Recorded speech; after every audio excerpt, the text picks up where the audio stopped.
Assalamualaikum warahmatullahi wabarakatuh.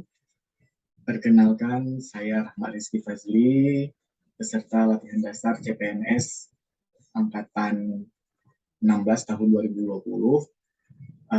dari kelompok 2. Hari ini saya akan melakukan simulasi presentasi terkait isu yang saya angkat yang muncul ataupun yang saya pilih dari instansi tempat saya bekerja, yaitu jurusan Pendidikan Kimia Fakultas Keguruan dan Ilmu Pendidikan Universitas Syarif Alam. Baik, izinkan saya untuk melakukan presentasi.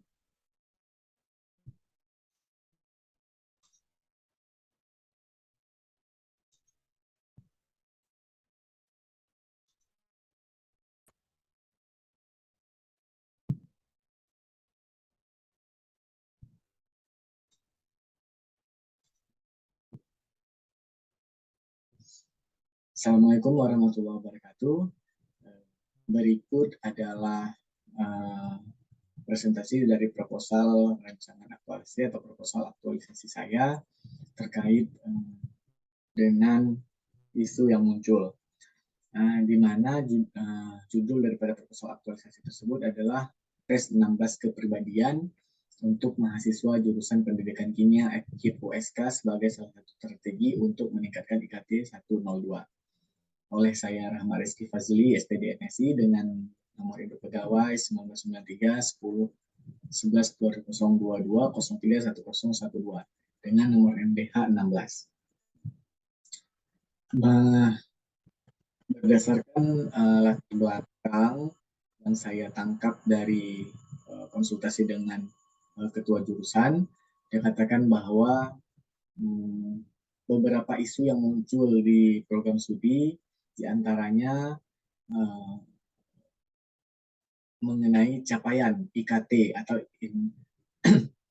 indikator kinerja tambahan dari jurusan, di mana poin 1.02 atau berkaitan dengan rata-rata lama studi mahasiswa.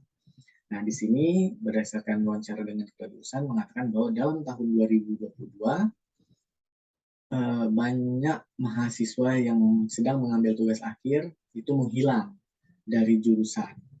Dalam arti kata mereka jarang ke jurusan. Kemudian ada beberapa juga yang dikatakan ketika dihubungi oleh jurusan, mereka mengatakan tidak mengangkat telepon ataupun susah untuk dihubungi, beragam alasan.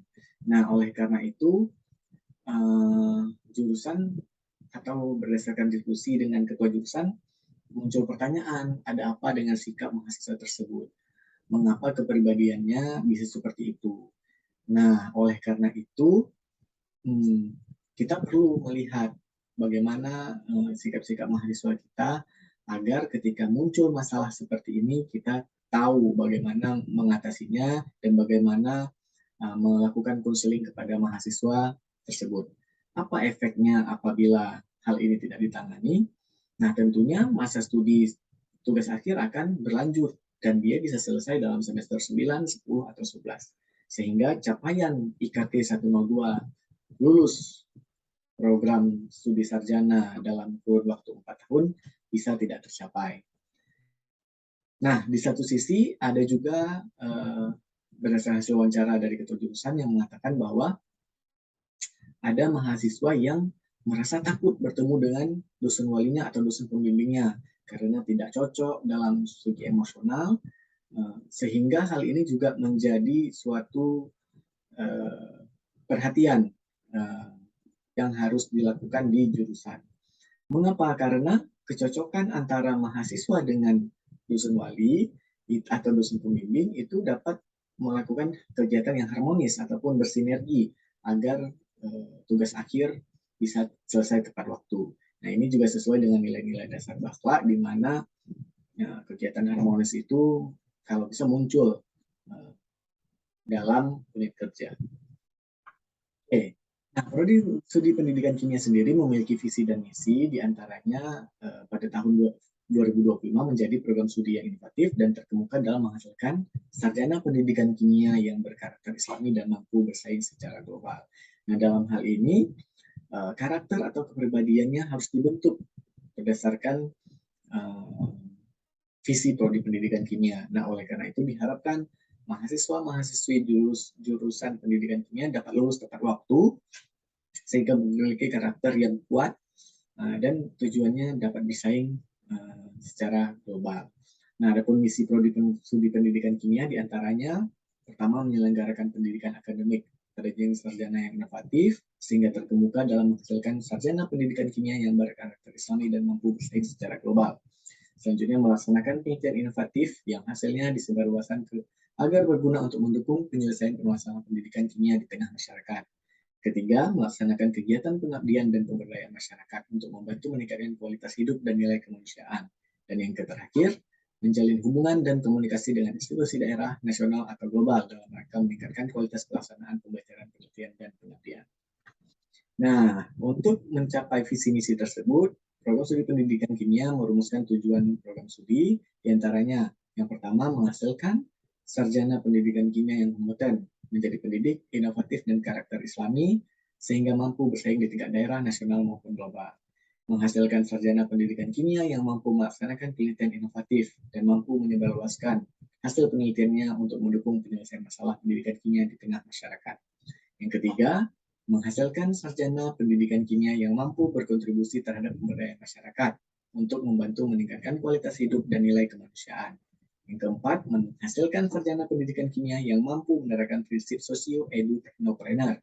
Dan yang terakhir, menghasilkan sarjana pendidikan kimia yang mampu membangun dan memelihara hubungan serta komunikasi dengan institusi daerah, nasional, atau global dalam rangka meningkatkan kualitas pelaksanaan pembelajaran, penelitian, dan pengabdian.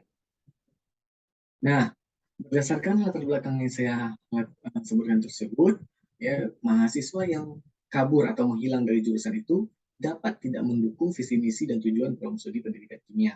Nah, oleh karena itu isu tersebut harus diselesaikan dengan cara salah satunya melakukan tes kepribadian 16 personality untuk melihat karakter mahasiswa sebagai langkah preventif untuk mensupport mahasiswa tugas akhir yang menghilang.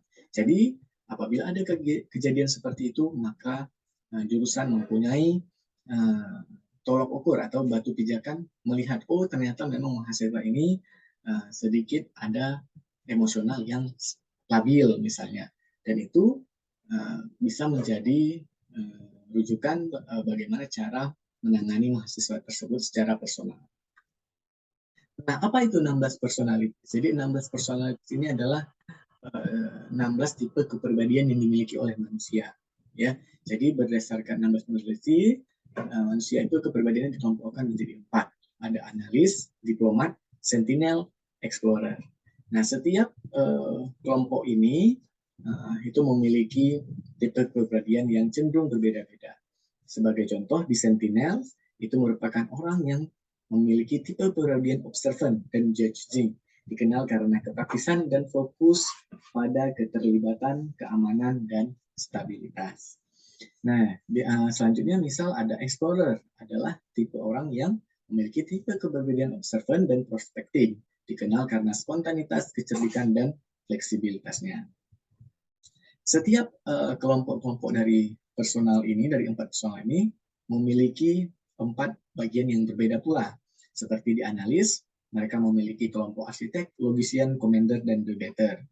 Diplomat memiliki kelompok yang advokat, mediator, protagonis, dan campaign. Sentinel ada logistician di situ, defender, eksekutif, dan konsul. Dan terakhir ada explorer, memiliki kelompok virtuoso, adventurer, entrepreneur, dan entertainer. Nah, apa sih sebenarnya dari 16 personality ini? Mari kita bahas lebih lanjut. Nah, ini adalah website 16 personality. Nah, analis.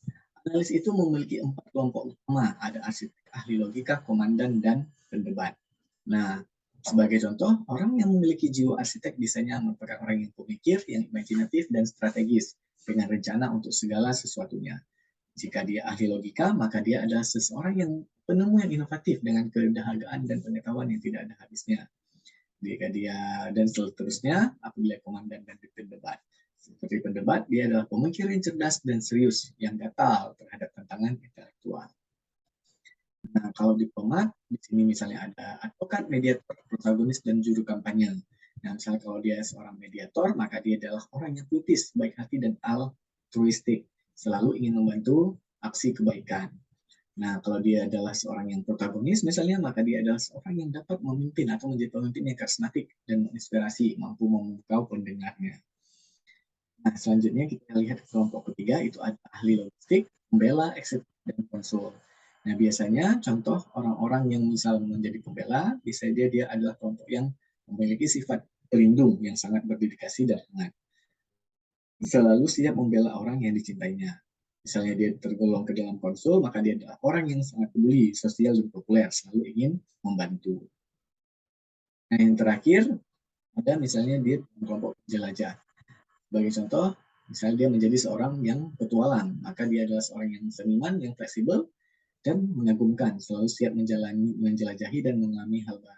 Dan jika dia tergolong dalam kategori penghibur, maka dia adalah orang yang spontan, bersemangat, dan antusias hidup.